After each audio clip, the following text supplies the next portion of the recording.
सत्संगत जी, प्यार से कहना धर्म निरंकार जी। और अपने मन में सिर्फ ये जिज्ञासा लाना ही उस समय कि किस तरह हम कहाँ से आए हैं, कहाँ जाना है और जीते जी किस तरह का जीवन निभाना है। जब ये एक जिज्ञासा लाकर ये ब्रह्म ज्ञान की दात मिल जाती है तो ही जीवन सफल हो जाता है। फिर हर पल एक मन हमारा सिर्फ प्यार ही करता है, किसी से नफरत नहीं करता।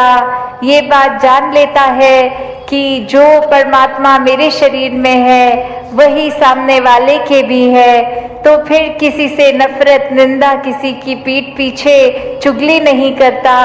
एक बुरे भाव मन में किसी के लिए नहीं आते, हर एक के अच्छे गुण ही ये मन निकालता है। तो ऐसा जीवन जब भक्त जीते हैं तो वाकई ही वह संसार के लिए वरदान बन जाते हैं और ऐसा ही जीवन हर एक के लिए जीना संभव है। तो क्यों ना अगर हम मनुष्य हैं तो अपने मानवीय गुणों से ही मनुष्य कहलाए, ना कि सिर्फ मनुष्य के आकार का शरीर है इसलिए मनुष्य हूँ। तो जब आज जैसे बात भी की जाती है कि आज वर्ल्ड एनवायरनमेंट डे है, किस तरह ये प्रकृति को भी, जो इस कादर की कुदरत है, इसको भी हर एक ने जहाँ निखारते चले जाना है। एक हम दिनचर्या में अगर सोचे कि कितना कचरा फैलाते हैं, किस तरह वो वेस्टेज भी ना हो, वो पोल्यूशन भी ना हो, वो एक किस तरह से हम मैनेज अच्छी तरह कर पाए, ताकि जब इस संसार में आए थे तो जितनी खूबसूरत धरती थी, जब इस संसार को छोड़ के जाए तो भी उससे ज़्यादा ही सुंदर इस कुदरत को कर सकें। किस तरह हम अपना बिट, चाहे वो पानी, बिजली इत्यादि जो भी हम अगर हम सोच के भी देखें कि छोटी उम्र से ही पढ़ते लिखते एक डिग्रियां मिल गई, एक हमें कोई और उपाधि मिल गई, तो ये कमाने के लिए चाहे कितने वर्ष लग गए, पर जब समर्पण की बात आती है, अहंकार को तजने की, अहंकार गंवाने की, तो उसमें उतने ही साल नहीं लगते।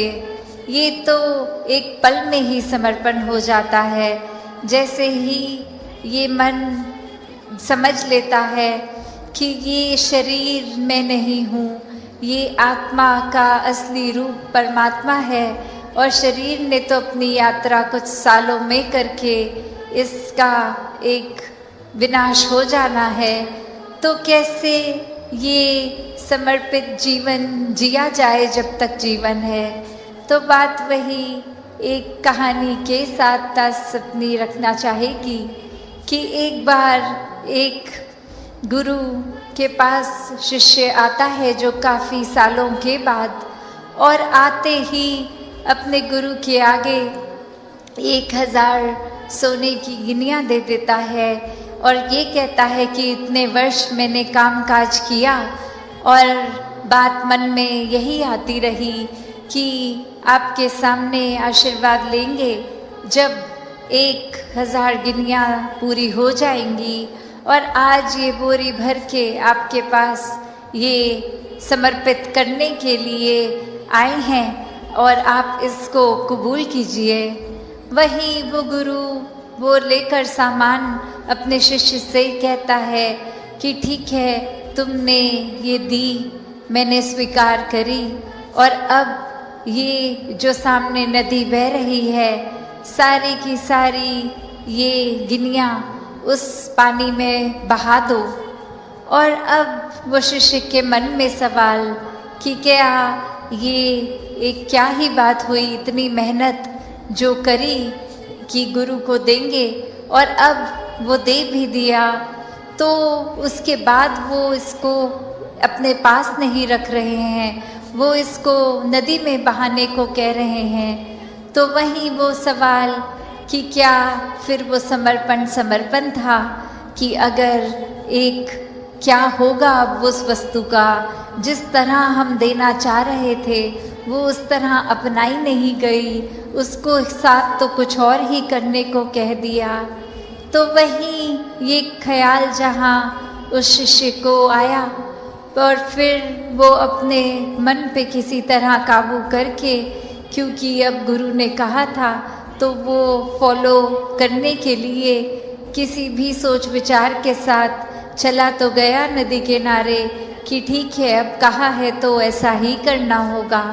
और वहीं काफ़ी देर हो गई और अब गुरु भी इंतज़ार कर रहा है कि ये इतनी देर से लौट के नहीं आया, इतनी देर क्यों लग रही है वो उसको वो सिक्के नदी में बहाने के लिए। तो फिर वो गुरु ही खुद उस नदी किनारे जाते हैं और क्या देखते हैं कि वो शिष्य एक एक करके सिक्के को फेंक रहा है, जिसकी वजह से वो बहुत ही देर लग रही है। वो एक बात फिर गुरु समझाते हैं कि ये समर्पण करना है तो इतनी देर क्यों लग रही है। समर्पण तो एक साथ ही किया जा सकता है, पूरी की बोरी को एक साथ ही नदी में बहाया जा सकता था, तो एक एक करके क्यों, इतनी देर लगा के क्यों। तो ये कहानी में तो ये मन की अवस्था ही है कि हम किस तरह एक अपने मन को इस तरह मान लेते हैं कि कोई अटैचमेंट हो गई, कोई और कारण से अगर ये लगा कि कुछ वस्तुएं इकट्ठी हो गई हैं, कोई उपाधियां मिल गई हैं, या कहीं अपने मोहल्ले में अपने दायरे में बहुत नाम कमा लिया है, एक हमारा कुछ औहदा कुछ रिस्पेक्ट बन गई है, एक तरह के हम सेलिब्रिटी बन गए हैं, कुछ दो चार लोग हमें जान गए हैं, तो ये एक इम्पॉर्टेंट होने का अहंकार या कोई और तरह का अहंकार ये मन में घर कर देखा जाता।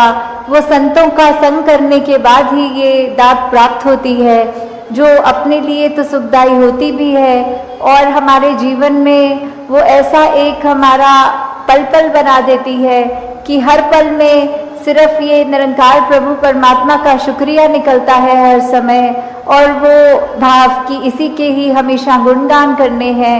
फिर बाकी चीज़ें लगता है कि है सबकी इम्पोर्टेंस अपनी है, पर निरंकार से ज़्यादा इम्पोर्टेंट कुछ नहीं, इस परमात्मा से ज़्यादा ज़रूरी कुछ नहीं। हाँ जी, इसे एक दे नाल जोड़ के बेड़ा जग दा पार करन। तो ये बेड़ा जग का इससे क्या मतलब हो रहा है? इससे सिर्फ यही बात कि हम जब जीवन काल की यात्रा अपनी जी रहे हैं तो उसमें हमें क्या एक ऐसा जो बोलते हैं कि एक परमानेंट चीज़ क्या है कि जो सबसे मजबूत चीज़ जिसने वो स्थिर है, उसने कभी हमारे उतार चढ़ाव के साथ उतरना चढ़ना नहीं है। जैसे एक तूफान आता है तो हमें बोला जाता है कि कोई ऐसी चीज़ को पकड़ लो जैसे पेड़ या कुछ जो अपना ज़मीन के अंदर इतनी मजबूती से जिसकी नींव गड़ी हो, ताकि वो हवा फिर हमें उड़ा नहीं सकती। हमने एक ऐसी स्थिर चीज़ को पकड़ लिया है जिसके कारण हम भी वो हवाएं हमको उड़ा के नहीं ले जा सकती।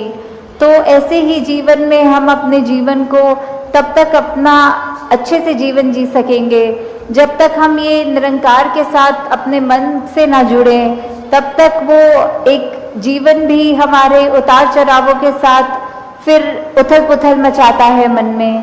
तो निरंकार का ही आसरा लेना है, निरंकार में ही अपनी श्रद्धा रखकर ये वो बात करनी है कि हमें ये अब जो स्थिर चीज़ मिल गई है, जो कभी एक सब किसी भी सिचुएशन में अपनी जगह से नहीं हिलती, तो हम फिर वो एक मजबूती का और सहारा लेते चलते जाते हैं और हमारा मन भी और सहारा पक्का करके एक विश्वास और बढ़ाकर फिर हमारे जीवन में ऐसे भी कोई कर्म नहीं हो पाते जो अपने लिए भी नुकसानदायक हों और औरों के लिए भी नुकसानदायक हों। हाँ जी, श्वास श्वास सिक नु सिमरण दूजा कदे त्यावण ना।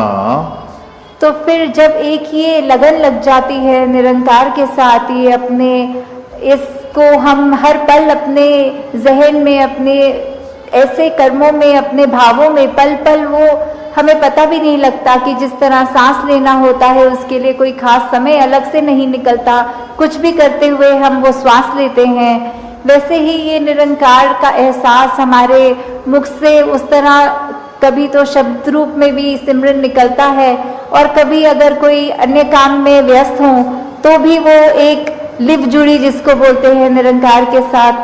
तो जब वो हो वहाँ पे हम रहे पूरे समय, तो दिन में कुछ भी करते चले जाएं पर लगातार एक चीज एक कांस्टेंट रहती है, वो है कि ये निरंकार का एहसास। तो जब तक हम वो सिमरन रूप में अपना नाता निरंकार से और गहरा करते जाएं, जितना अधिक से अधिक हो सके मन में भी करें और बोल से भी सिमरन करें, ताकि वही बात कि ये निरंकार ही है जो सही मायने में सब कुछ है और बिना उसके कुछ भी नहीं, और वो खुद भी सब कुछ होते हुए ना उस तरह दिखता है पर फिर भी इतने गुण बिल्कुल निर्गुण होते हुए भी। तो हमें भी ये सब ज़्यादा से ज़्यादा ऐसे कोशिश करनी है कि हम बिल्कुल वही गुणों को अपने जीवन में उतार पाएं, उसी तरह अपने जीवन को चला पाएं जिस तरह युगों युगों ने संतों ने चाहा है कि एक कर्म हमारे ऐसे बनते जाएं, एक ऐसा हमारे दिल से दिल का रिश्ता इस निरंकार प्रभु परमात्मा से जुड़े। हाँ जी। कहे अवतार और पूरे गुरसिख एक नु कदी भुलावन ना। तो फिर ये जो एका है ये निरंकार की तरफ इशारा करते हुए कि जो भी पूर्ण गुरसिख होंगे जिनको ये ब्रह्म ज्ञान की दात प्राप्त हो गई और उसके बाद वो अपने अहंकार को तज के ये उस तरह एक सिर्फ इस एक ही के साथ ही जुड़ा हो, चाहे वो किसी भी भाव से हम लेते हों, जो अपनी श्रद्धा से जो भी बुलाना चाहे, तो उसके साथ जब तक जुड़े हैं इसका एहसास करते हुए तो ही सब कुछ है। नहीं तो वो एहसास जिस पल खो दिया समझो वो जीवन काल वहीं थम गया, या फिर वो भी नहीं पता लगता कि कब वो पतन की ओर एक हमारे सोच विचार बन जाते हैं। तो हमें किस तरह ये अपने अंदर और मेहनत करनी है कि बस ये एक जो है इसी के साथ और जुड़ते चले जाएं, इसी के साथ अपना हर पल इस तरह बिताएं कि जैसे एक मछली होती है जब उसको पानी से बाहर निकाल दिया जाता है तो कैसे तड़पती है, वैसे ही जिस पल हमें इस निरंकार का चेता भूले उसी समय ये तड़प अंदर से अपने आप वो लिव वापस जोड़ दे। तो इस तरह कोशिश करके अपने जीवन को हम एक उस तरह ढालें कि किस में हमें जहाँ ये निरंकार प्रभु परमात्मा जो अंग-संग है, सदा है, कायम है और उसको ना कोई काट सकता है ना उसको कोई गीला कर सकता है, एक ऐसा परमात्मा जो शुरू से था और अंत तक है और उसका कोई अंत ही नहीं है। तो वैसे ही हमें भी उसके साथ जुड़ते हुए अपने जीवन को भी और सुधारना चाहिए।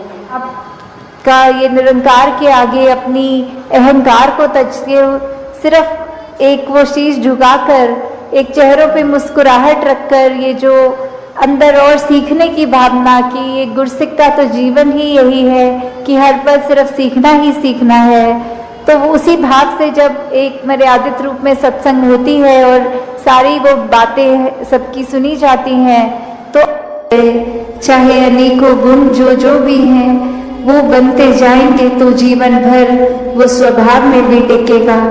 तो ऐसा ही जीवन भक्तों का रहा है कि ऊपरी ऊपरी कोई सिखाई नहीं, ये तो रोम रोम अपना इस निराकार के हवाले है और इसी में एक मिक वाली अवस्था है। तो ऐसा ही भक्ति भरा जीवन हर कोई जीता जाए, सेवा सिमरन और सत्संग को प्राथमिकता देते हुए अपने जीवन के हर काम किए जाएं और उसमें भी फिर वो सेवा रूप ही होगा, चाहे वो किसी प्रकार का भी एक ठीक नियत से किया गया काम हो, कोई चतुर चालाकियां ना उसमें मिले। तो दातार हर एक पे कृपा करे कि हर एक के दिल और कोमल होते जाएं, हर एक के मन के भाव और शुद्ध होते जाएं, हर कोई निष्काम भाव से सेवा करता जाए, एक पूरे संसार के लिए ही एक हमारा एक कंपैशन भी मन में हो और उसी तरह फिर ये पूरे समाज के लिए, संसार के लिए अपनी कंट्रीब्यूशन वो पॉजिटिव हर कोई देता जाए कि कैसे अपने जीवन में हर पल ये चलते ही जाना है। ये एक स्टैटिक, एक अपनी जगह थम के ये जीवन नहीं जिया जा सकता, और कैसे ये स्थिर जीवन होते हुए भी ये जो मूवमेंट की बात, कि ये चलते रहने की बात, वो बात यही कि इस निराकार, इस दातार को जीवन में बसाना होगा। इसको जानकर, इसको मन में हर समय जो बसा देते हैं, उन्हीं का जीवन फिर एक उस पेड़ की तरह जिसकी जड़ें इतनी मजबूत कि अपनी जगह पे तूफान आने पे भी स्थिर, और फिर भी वो एक नदी की तरह बहते रहना, चलते रहना इसी निराकार में।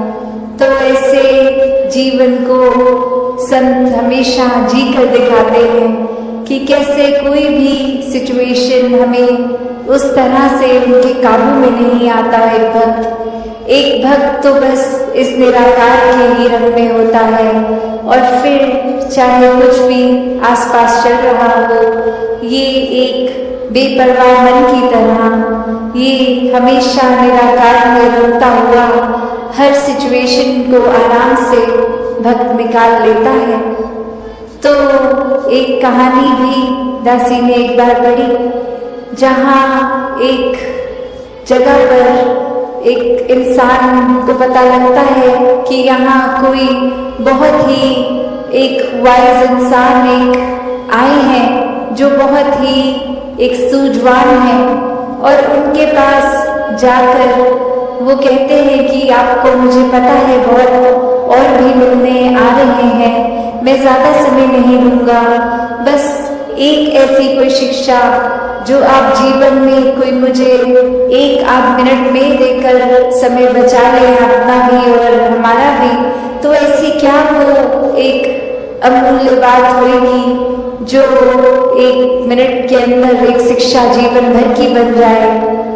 तो वो इंसान कहता है कि बस मूव ऑन, चलते चलो।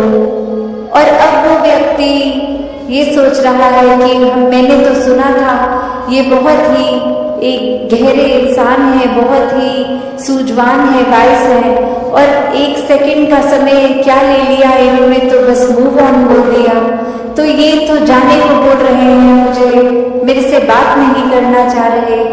और अभी इसी सोच विचार में वो इंसान 2 कदम पीछे होके उनसे सोचने ये बात लगा, और फिर 1-2 व्यक्ति और इस दौरान आके उस इंसान के प्रति अपने भाव रखते गए, चलते गए। और अब वो इंसान वहीं उस बात में अटक गया कि ये मुझे जाने को क्यों कह रहे हैं, और फिर से एक बार हिम्मत करके कहते कि अब ये आपने जो बात कही थी, ये बात आपने मुझे क्या कहा था कि मैं चला जाऊं, ये मूव ऑन करने की बात। और अब वो बुजुर्ग कहते हैं कि आप तो मेरी उस बात से भी अभी तक मूव ऑन नहीं हो पाए। तो ये कंपैरिजंस, ये तुलना जीवन में अक्सर हर दिन ही कहीं ना कहीं दिमाग में आ जाती है।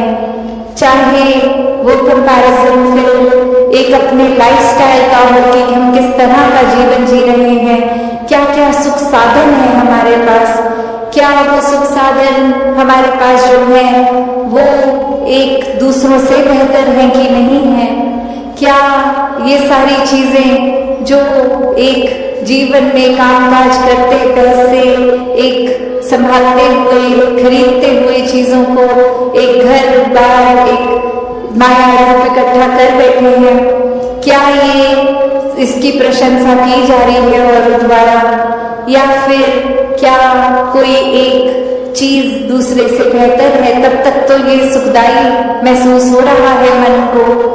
और जिस पल ये कि कैसे मैं अपने जीवन को एक नैरो माइंडेड दृष्टिकोण से ही देख रही थी कि ये दुख सिर्फ मेरा ही है, किसी और के हिस्से दुख नहीं आता, सभी ने खुशियाँ महसूस की हैं।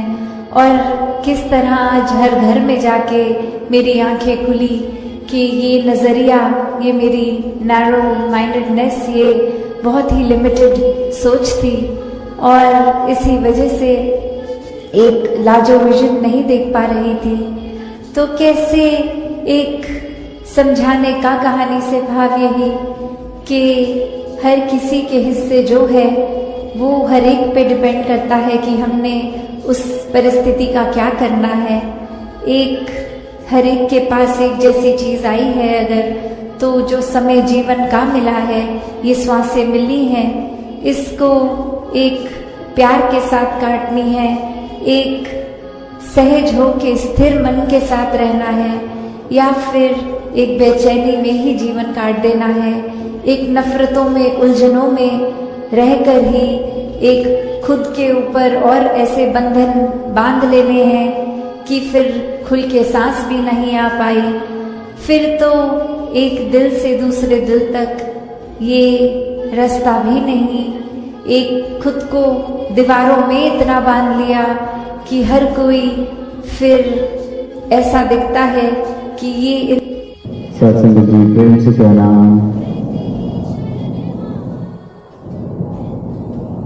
कुम्हार के इस मैदान में प्रभु का यशोगान हो रहा है, सत्य की बात हो रही है, सत्य का जिक्र हो रहा है, परमात्मा का जिक्र हो रहा है, आवाज दी जा रही है खुले रूप में कि ये परमात्मा जिसका जिक्र सारी दुनिया कर रही है, जिसको सारी दुनिया आराध रही है, जिसको सारी दुनिया पूज रही है, जिसका नाम पुकारने में सारी ही दुनिया लगी हुई है। बार बार वो पंक्तियां आती है कि बड़े भाग मानस तन पाया, कि बहुत भागों से ये मानव तन मिला है, क्योंकि इसमें ये कार्य पूरा हुआ है, पूरा किया जा सकता है, वो कार्य जिससे मेरी आत्मा का कल्याण होता है। आत्मा जो शरीर बदलते बदलते जन्म लेते मरते इस आवागमन के इस चक्र में इस प्रकार फंसी हुई है कि अपने मूल को भूल गई है, अपने आप को भूल गई है। इस आत्मा का कल्याण इस परमात्मा को प्राप्त करके किया जा सकता है। और जब तक ये श्वासें चल रही हैं, जब तक इंसान जीवित है, तब तक ही इस दात को हासिल किया जा सकता है। ये यात्रा खत्म होने पर, ये सांसों का सिलसिला छूट जाने पर, टूट जाने पर, फिर ये जो हमें भुलेखे हैं कि जीते हुए हमने बड़े अच्छे कर्म किए, तो जब ये यात्रा पूरी होगी तो कोई जन्नत प्राप्त होगी, कोई स्वर्ग प्राप्त होगा, कोई परमात्मा से मिलन होगा। जीते जी हमने बहुत सेवा की, बहुत प्रभु का नाम लिया, तो प्रभु खुश होके अपनी शरण में जगह देगा जब ये यात्रा खत्म होगी, जब ये सांस छूटेगी। अगर जीते जी इसकी प्राप्ति नहीं हुई, जीते जी इसकी शरण नहीं मिली, तो ये यात्रा समाप्त होने के बाद भी नहीं मिलने वाली है। ज़बान पे नाम तो इस अल्लाह का है, खुदा का है, परमात्मा का है, बातें तो धर्म की हैं, बातें तो सेवा की हैं, क्रियाएं तो वो हैं जो खुद को धार्मिक कहलाई। मेरा पहनावा भी वो है जो शायद साधुओं का हो, पर आंख मेरी अभी भी ऊंच नीच देखती है। हृदय में मेरे अभी भी वैर है। हृदय में अभी भी अगर मैं सोचता हूं कि मैं कोई ऊंचे कुल का, ऊंची जात का, और बाकी सारे कोई नीच वाले, कोई धर्म जिसका है वो मुझसे सर्वश्रेष्ठ धर्म किसी का नहीं, ये सारी जो भावनाएं हैं, ये अज्ञानता के कारण ये भ्रम मेरे जीवन में आ जाते हैं। और फिर जो संत जिन्हें कहा गया है, संत सिर्फ उन्हें कहा गया है जिन्होंने सही मायनों में इस दातार को, इस सत्ता को प्राप्त किया है। तभी फिर वो बात उनके लिए आती है कि संतन के घट रहत है, संतन के दिल रहत है सबके हित की बात। घट घट देखे अलग को पूछे जात ना बात, क्योंकि देख रहे हैं इस अलग को। सबके हित की बात इसलिए है क्योंकि अब सब में इस अलग को देखा जा रहा है जो मुझ में बसा है, कोई फर्क नहीं रहा। संत की प्रार्थना भी, आज बच्चे ने कहा कि प्रार्थना बड़ी जरूरी है इस दातार के साथ अपना रिश्ता कायम करने के लिए। पर एक इंसान जिसने इस दातार को प्राप्त नहीं किया, जिसने इस दातार को घट घट में नहीं देखा, वो प्रार्थना भी करता है तो बड़ा स्वार्थी होकर करता है। हे प्रभु मेरा ये काम करना है, हे प्रभु मेरी इस मुश्किल को हल करना। और जो संत है जिसने दातार के दर्शन कर लिए हैं, घट घट में देख रहा है, फिर उसकी प्रार्थना भी सबके हित वाली प्रार्थना होती है कि हे प्रभु सबका करो कल्याण, सबका सत्पति हो कल्याण। इस प्रकार के भाव कि हर किसी का कल्याण हो, हर तरीके से कल्याण हो, सबकी जीवन में आप आनंद भरो, क्योंकि वो देख रहा है कि जो मुझ में बसा है वही सब में बसा है, तो मैं किसी और से अलग कैसे हूं। तो उसकी प्रार्थना भी फिर सरसांझी हो जाती है।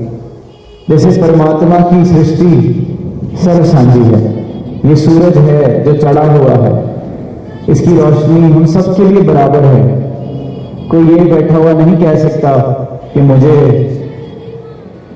सूरज अगर ऊपर चढ़ा है तो मुझे रोशनी नहीं दिख रही। कोई ये नहीं कह सकता कि मुझे उसकी धूप का सेक नहीं लग रहा। सबके लिए है। यहां जिस तरह से वो गीत में भी सुना कि एक हवा में सांस ले रहे हैं, तो परमात्मा की बनाई हुई हवा जिसमें ऑक्सीजन है, तो वो सबके लिए है। वो जात पात नहीं पूछ रहा, वो बैंक बैलेंस नहीं पूछ रहा, वो डिग्री नहीं पूछ रहा, वो नर नारी का भेद नहीं कर रहा। वो ये नहीं कह रहा कि जिसके बैंक बैलेंस में कम से कम इतना है उसको तो सांस मिलेगी। वो तो हाल ही पिछले कुछ सालों पहले हमने वो जो कोरोना का समय देखा, सबने यही बात कही कि सांस की कीमत समझ आ गई कि वो श्वास जो ऐसे ही इस परमात्मा ने दी है, वहां उसको आर्टिफिशियली लेना पड़ा, मशीनों के साधन से लेना पड़ा, और जिसको नहीं प्राप्त हो पाए वो साधन, उसकी यात्रा पूरी हो गई। और जिसको हो भी गए पर फिर भी वो बड़े से बड़े साधन या बड़े से बड़ा बैंक बैलेंस भी उसको नहीं बचा पाया। अब ये तो सबने कहा कि कीमत समझ आई, सांस की कीमत समझ आई कि परमात्मा ने इतने सहज में हमें ये चीज दी हुई है। पर क्या ये समझ आया कि दी तो हुई है पर सबको बराबर दी है। कोई फर्क नहीं है परमात्मा की सृष्टि में, परमात्मा के इस वरदान में कि हवा चल रही है तो ऑक्सीजन सबके लिए बराबर है। हम यहां बैठे हैं, सबको बराबर ऑक्सीजन मिल रहा है, सबको बराबर धूप मिल रही है। फिर हम फर्क क्यों करते हैं कि मेरी आंख किसी को तो ऊंचा माने, किसी को नीचा माने, मेरी आंख किसी को तो अपना माने, किसी को तो बेगाना माने, किसी के साथ तो प्रेम है, किसी के साथ मेरा वैर है। मुझे भी तो इस हवा की तरह परमात्मा ने ही बनाया है, मुझे भी तो इस सूरज की तरह परमात्मा ने बनाया है।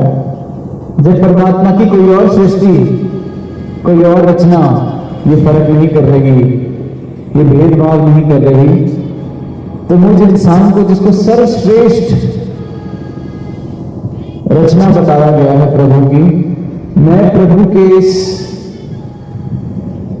नियम से, प्रभु के इस स्वभाव से मैं कैसे दूर हो गया।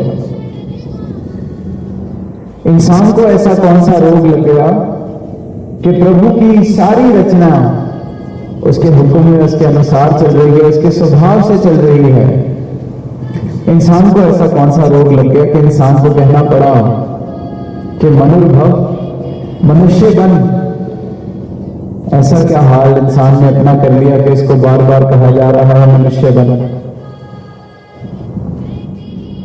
क्योंकि दीवारें खड़ी कर रही है, अज्ञानता है, अहंकार है, अभिमान इस प्रकार है कि मैं ही मैं दिख रहा है।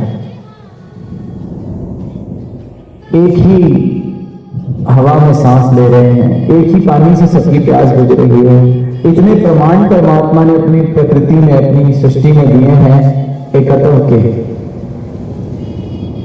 कि सब एक हैं। इतने प्रमाण भरे हैं, पर इंसान की आंख पर ऐसा अंधकार, ऐसी अज्ञानता की, अहंकार की पिट्टी चढ़ी है कि सामने सामने पड़ा सत्य है। आंखों के सामने हर पल में घट रहा है जो सत्य, वो नहीं दिखता इंसान। इसलिए फिर वैर है, इसलिए फिर नफरतें हैं, इसलिए फिर मजहब की दीवारें हैं, धर्म के नाम पर शोषण है, धर्म के नाम पर जितने धर्म की शिक्षाएं हैं उससे विपरीत कार्य किए जा रहे हैं। गुरुओं, पीरों, वलियों ने जो चाहा इंसान से वो तो हमने माना नहीं, पर उनके नाम का झंडा उठाकर इंसानियत नहीं, हैवानियत के प्रमाण दिए जा रहे हैं, क्योंकि अंधकार है, अज्ञानता है। इसलिए बार बार युगों युगों से संतों ने यही आवाज दी कि सत्य को प्राप्त करो। ये जो आंख पे पट्टी पड़ गई है इसको हटाओ तो साफ साफ दिखाई देगा। ये जो आंख में अहंकार का, मैं का कंकड़ पड़ गया है, जिसकी वजह से तुम्हें ठीक ठीक दिख नहीं रहा, सत्य नहीं दिख रहा, धुंधला दिख रहा है। आंख में छोटा सा बाल चला जाता है, आंख पूरी तरह से देख नहीं पाती, धुंधली हो जाती है आंख। मिट्टी का एक छोटा सा कण चला जाए तो साफ साफ दिखना बंद हो जाता है, और वहीं उसको निकाल देते हैं तो सब कुछ साफ वापस दिखना शुरू हो जाता है। तो इंसान की आंख में तो इतनी बड़ी मैं का पत्थर पड़ा हुआ है, इतनी बड़ी मैं की मिट्टी आंख में पड़ी हुई है, तो साफ साफ कैसे दिखाई दे? जो बिल्कुल साफ सामने है वो भी नहीं दिखता, क्योंकि इंसान अंधकार में है, अज्ञानता है इसका सबसे बड़ा कारण। सबसे बड़ा क्या मुख्य कारण, और एक कारण यही है कि अज्ञानता है। किस बात की अज्ञानता? कि अपने मूल से परिचित नहीं है, अपने आप से परिचित नहीं है। जिस सत्ता का नाम ले रहा है, जिस सत्ता को पुकार रहा है, जिस अविनाशी को आवाज दे रहा है, उसको जानता नहीं है।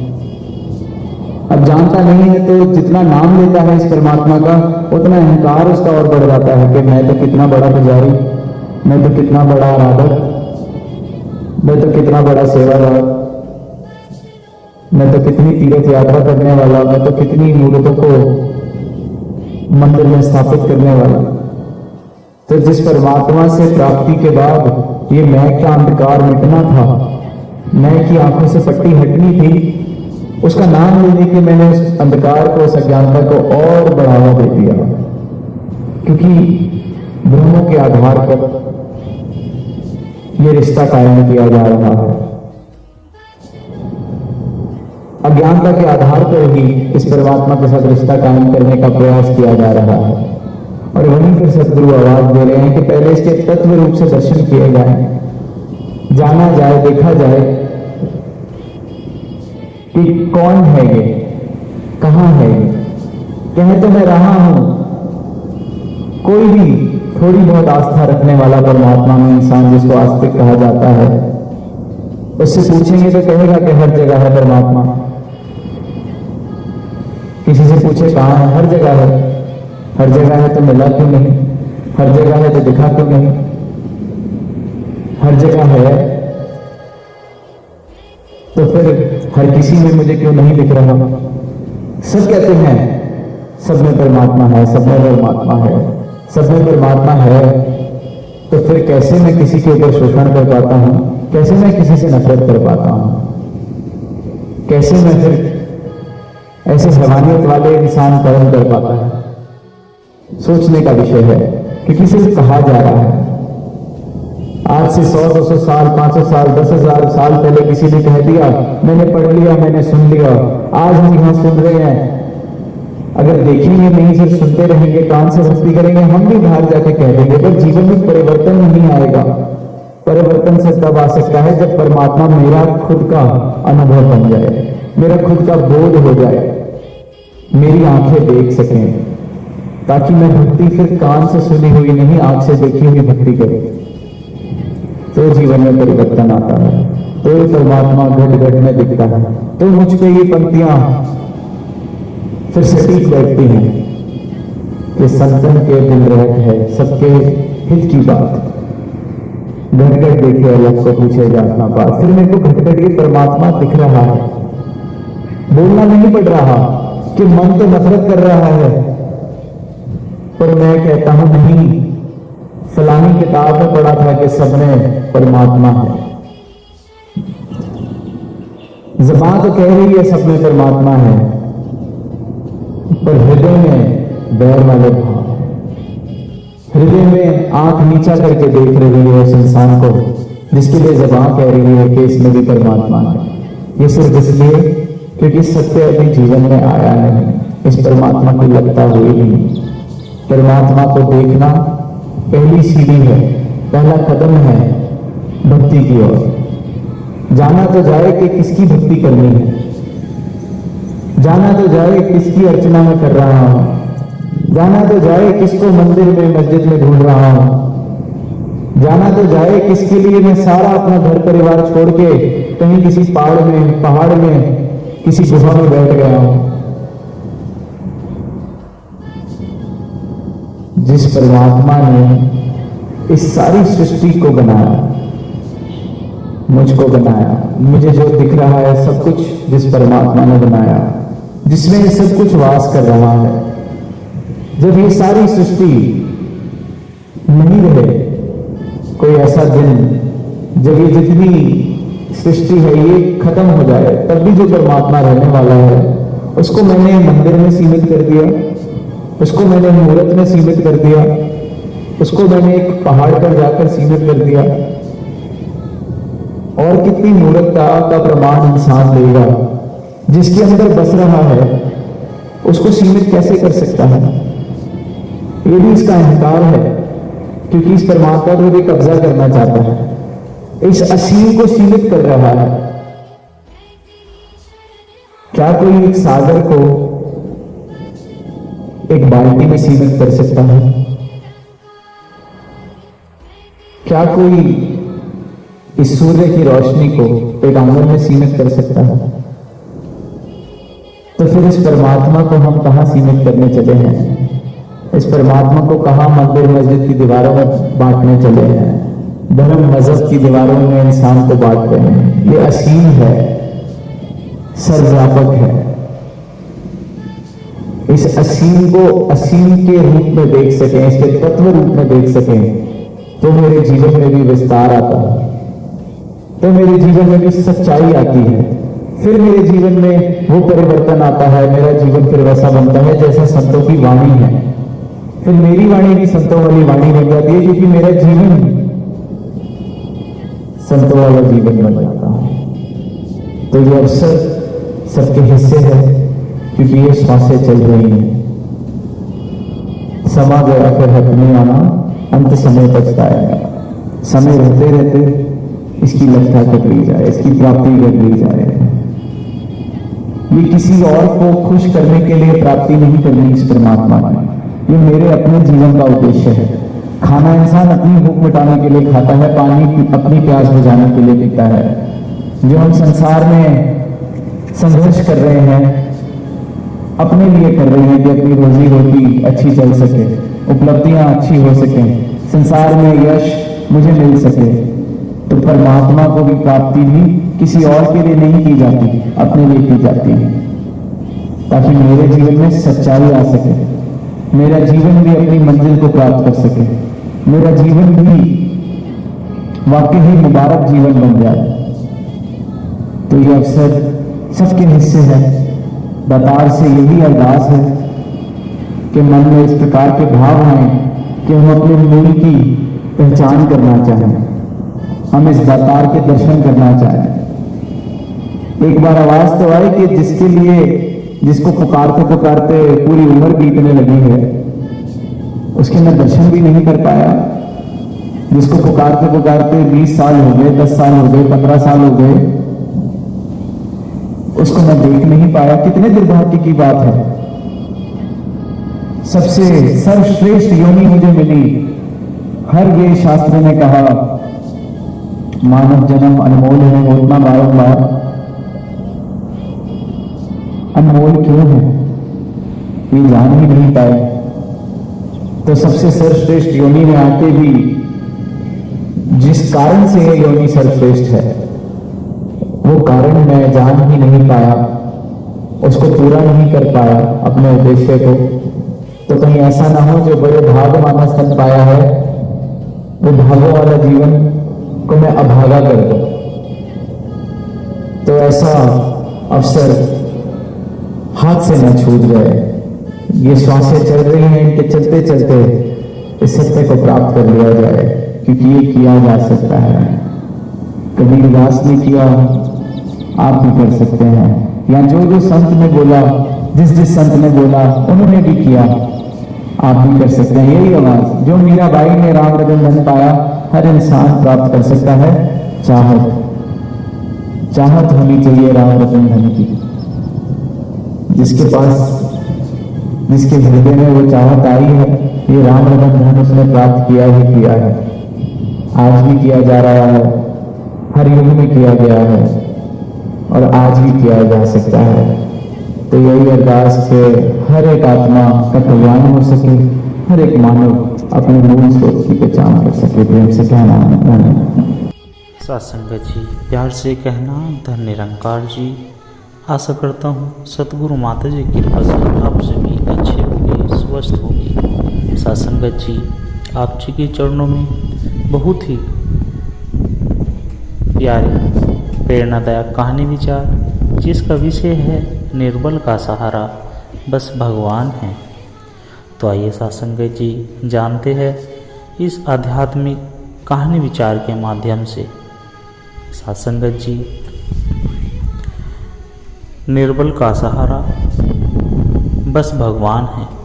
इसका अर्थ है कि जब व्यक्ति जीवन में असहाय, अकेला या कमज़ोर महसूस करता है, जब संसार साथ छोड़ देता है, तब भी एकमात्र जो सच्चा और अटूट सहारा है वह भगवान का है।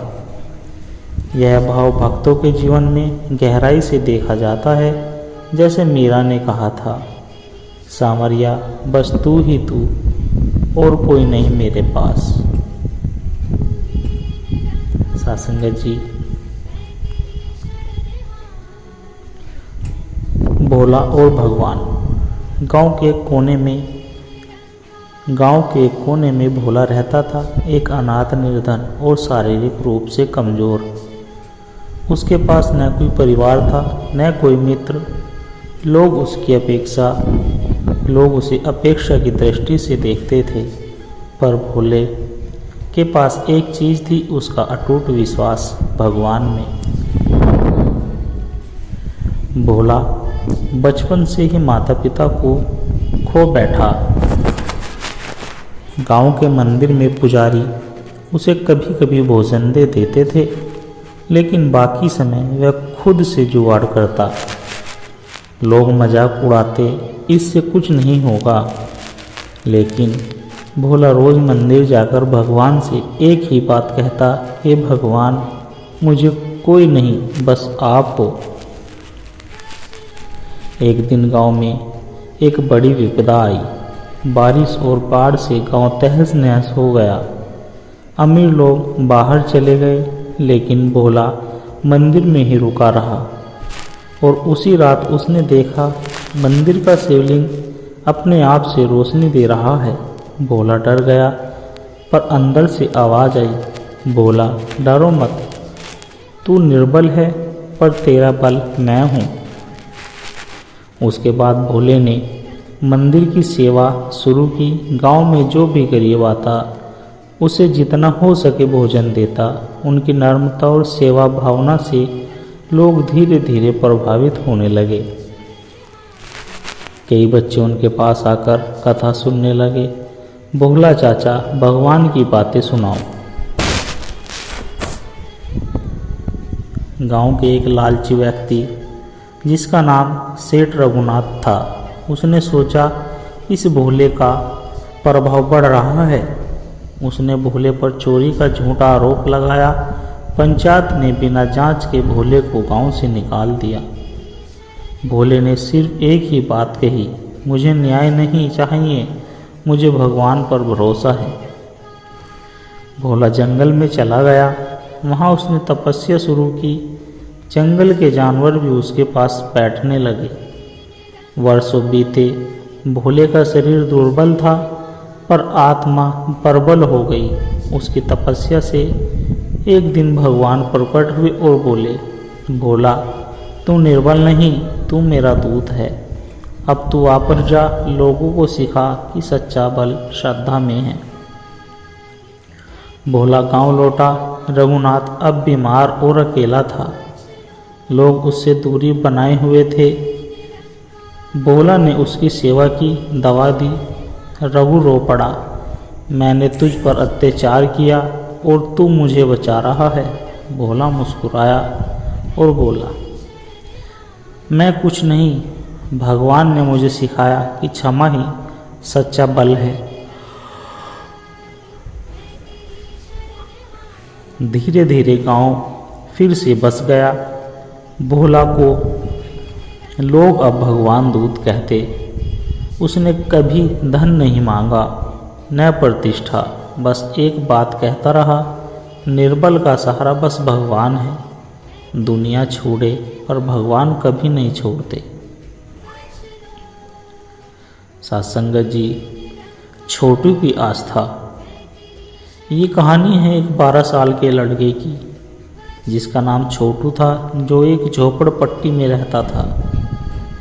न माँ है, न बाप है, न स्कूल जाता, न कोई कमाई का साधन। बस एक टूटी माला और भगवान की तस्वीर उसका संसार है। छोटू का बचपन कठिनाइयों में बीता। बाप शराबी, माँ बीमार, दोनों एक हादसे में चल बसे। लोग कहते, अब ये बच्चा क्या करेगा?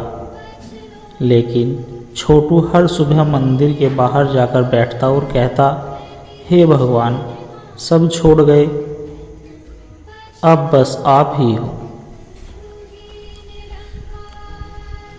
वो मंदिर में झाड़ू लगाता, फूल चढ़ाता, बदले में कभी कभी 2 रोटी मिल जाती थी। एक दिन छोटू 3 दिन तक भूखा रहा। शरीर कांप रहा था। उसने मंदिर की सीढ़ियों पर बैठकर कहा, भगवान, आप नहीं चाहोगे कि मैं हार मान जाऊं ना?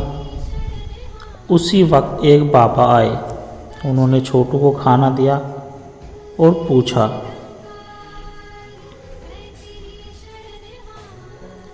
बेटा, क्या तू भगवान से बात करता है? छोटू बोला, हाँ बाबा, मेरे पास सबसे अच्छे दोस्त है। बाबा ने छोटू को मंदिर में रहने की अनुमति दी। सेवा में लगा दिया। छोटू ने मन लगाकर काम किया। आने जाने वाले लोग उसे अधिक पसंद करने लगे।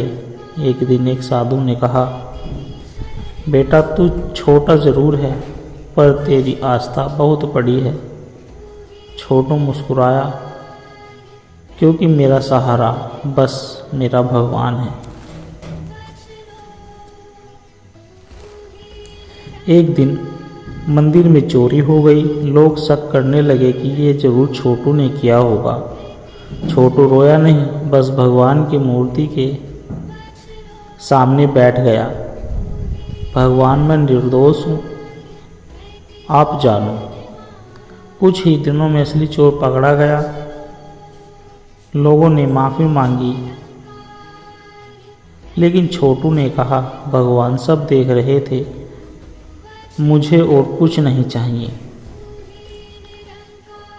सत्संगत जी, इस घटना के बाद छोटू का नाम गांव में फैलने लगा। एक स्कूल की संस्था ने उसकी पढ़ाई की जिम्मेदारी ली। छोटू स्कूल जाने लगा।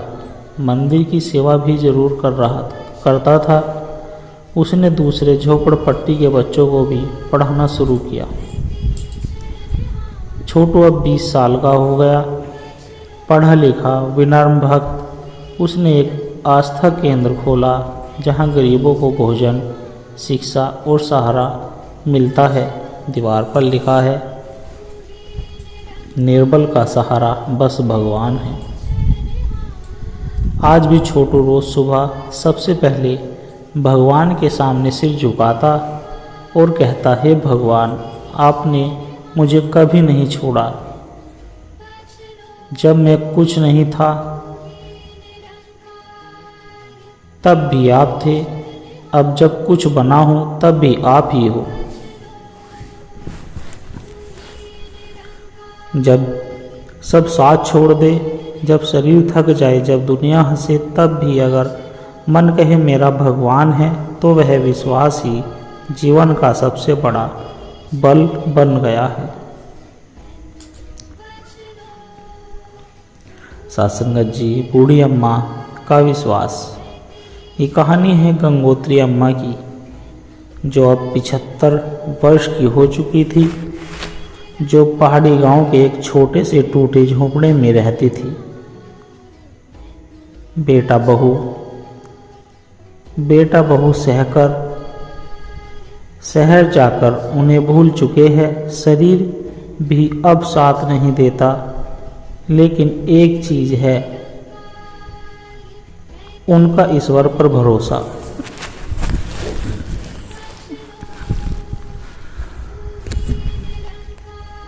अम्मा दिन भर तुलसी के नीचे बैठकर भगवान का नाम लेती रही। गांव वाले कहते, अम्मा पागल हो गई। बिना दवाई, बिना देखभाल वो सब कुछ खुद ही करती थी। जब भूख लगती तो पानी पीकर सो जाती और कहती, हे कृष्णा, आज भूख लगी है, कल कुछ भेज देना। एक बार 3 दिन तक खाना नहीं मिला। अम्मा ने बस भगवान से बात की। अगली सुबह एक अजनबी युवक खाना लेकर आया और कहा, मैंने नीचे शहर से आया हूँ, सपना आया कि एक बूढ़ी माँ भूखी है, चल पड़ा। अम्मा ने मुस्कुराकर कहा, कृष्णा ने तुझे भेजा है। गांव में विपत्ति आई। गांव में अचानक महामारी फैल गई। कई लोग बीमार हो गए, लेकिन अम्मा का झोंपड़ा बचा रहा। गांव वाले हैरान, अम्मा को कुछ क्यों नहीं हुआ? अम्मा ने कहा, मैं तो हर रोज प्रभु से कहती हूँ, मेरा घर छोटा है, लेकिन तू इसमें बैठा है। धीरे धीरे लोग अम्मा से जीवन के प्रश्न पूछने लगे। अम्मा, दुख क्यों आता है? अम्मा बोली, सब कुछ छूट जाए तब वो आता है जो कभी नहीं छूटता, और वही है भगवान। गांव में अब हर शाम लोग अम्मा से भजन और जीवन के ज्ञान की बात सुनने आने लगे थे। एक बार गांव में सूखा पड़ गया, लोग गांव छोड़कर जाने लगे। अम्मा ने गांव छोड़ने से मना कर दिया और बोली, कृष्णा, कहाँ जाऊं? जहाँ तू है वहीं मेरा घर है। 3 दिन बाद अचानक बादल आए और बारिश से गांव को राहत मिली। गांव के लोगों ने अम्मा का विश्वास ही गांव के लोगों ने कहा, अम्मा का विश्वास ही गांव की रक्षा बना। अम्मा ने गांव में एक छोटा विश्वास मंदिर बनवाया, जहां कोई मूर्ति नहीं थी, बस एक दर्पण रखा था और उस पर लिखा था, जब तुम खुद को देखो समझो कि भगवान यही है। वो हर जगह है, अब गंगोत्री धाम के नाम से प्रसिद्ध हो गई। अम्मा ने अंतिम दिन कहा, मैं तो निर्बल थी, पर मेरा बल कृष्ण था। वही मेरा बेटा, वही मेरा सहारा। अम्मा की समाधि पर आज भी लिखा है, निर्बल का सहारा बस भगवान है। सत्संगत जी, शरीर कमज़ोर हो सकता है, जीवन में कोई साथ न हो, लेकिन अगर मन में ईश्वर बस जाए तो वही सबसे बड़ा सहारा बन जाता है। सत्संगत जी, आत्मा की यात्रा।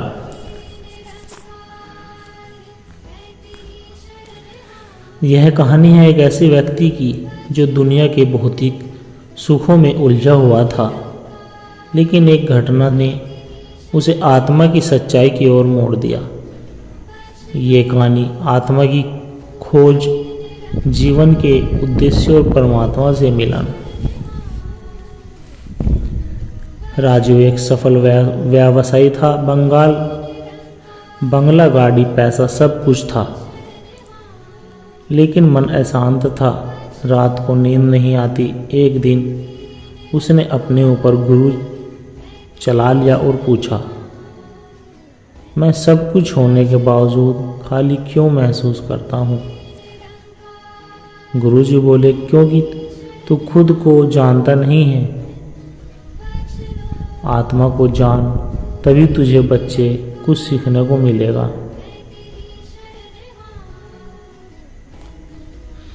राजीव ने सवाल किया, आत्मा क्या है? गुरुजी बोले, तू शरीर नहीं, मन नहीं, भावनाएं ही भी नहीं। तू उस दिव्य प्रकाश का अंश है जो शरीर के भीतर है। वह आत्मा है, परमात्मा का अंश। सत्संगत जी, तू शरीर नहीं, मन नहीं, भावनाएं भी नहीं। तू उस दिव्य प्रकाश का अंश है जो शरीर के भीतर, वही आत्मा है, परमात्मा का अंश। राजू पहली बार ध्यान में बैठा, आंखें बंद की और गहराई से कुछ अनुभव करने लगा। कुछ अलग अलग, शांत, शाश्वत। एक दिन ध्यान में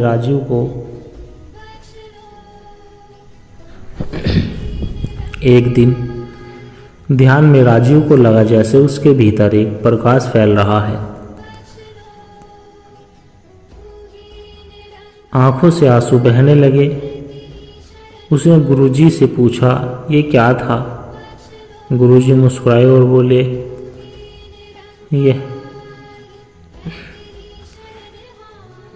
ये तेरी आत्मा थी। पहली बार तूने खुद को देखा। अब राजीव बदलने लगा। वह शांत, धैर्यवान और दयालु हो गया। उसने अपने धन का उपयोग सेवा में करना शुरू किया। सत्संगत, जब राजीव बदलने लगा,